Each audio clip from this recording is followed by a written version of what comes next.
ಚಿಕ್ಕಮಗಳೂರು ಜಿಲ್ಲೆಯ ಕಳಸಾ ತಾಲೂಕಿನ ತೋಟದ್ದೂರು ಗ್ರಾಮ ವ್ಯಾಪ್ತಿಗೆ ಬರುವ ಬಾಳೆಹೊಳೆ ಆಳಗೋಡು ಗ್ರಾಮದ ಬಸವೇಗೌಡರ ತೋಟದಲ್ಲಿ 13 ಅಡಿ ಉದ್ದದ ದೊಡ್ಡ ಗಾತ್ರದ ಕಾಳಿಂಗ ಸರ್ಪವನ್ನು ಕಂಡು ಕೂಲಿ ಕಾರ್ಮಿಕರು ಕೂಡಲೇ ಸ್ನೇಕ್ ರಿಜ್ವಾನ್ ರವರಿಗೆ ಕರೆ ಮಾಡಿದಾಗ ಸ್ಥಳಕ್ಕೆ ಬಂದ ಸ್ನೇಕ್ ರಿಜ್ವಾನ್ ರವರು ಕಾಳಿಂಗ ಸರ್ಪವನ್ನು ಸೆರೆಹಿಡಿಯಲು ಪ್ರಯತ್ನಿಸಿದಾಗ ದಾಳಿಗೆ ಮುಂದಾಯಿತು.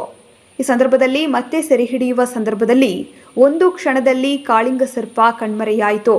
ಸತತ 1 ಗಂಟೆಯ ಕಾರ್ಯಾಚರಣೆ ಮಾಡಿದರೂ ಸೆರೆ ಸಿಗದ ಕಾಳಿಂಗ ಸರ್ಪ. ಈ ಘಟನೆ ಆಳಗೋಡು ಗ್ರಾಮದಲ್ಲಿ ಈ ಘಟನೆ ಸಂಭವಿಸಿದೆ.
ವಿಡಿಯೋ ನೋಡಿದ್ದಕ್ಕೆ ಧನ್ಯವಾದಗಳು.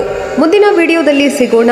ಕ್ಷಣ ಕ್ಷಣದ ಸುದ್ದಿಗಾಗಿ ವೀಕ್ಷಿಸಿ ನ್ಯೂಸ್ ಕರ್ನಾಟಕ, ಸದಾ ನಿಮ್ಮ ಜೊತೆ.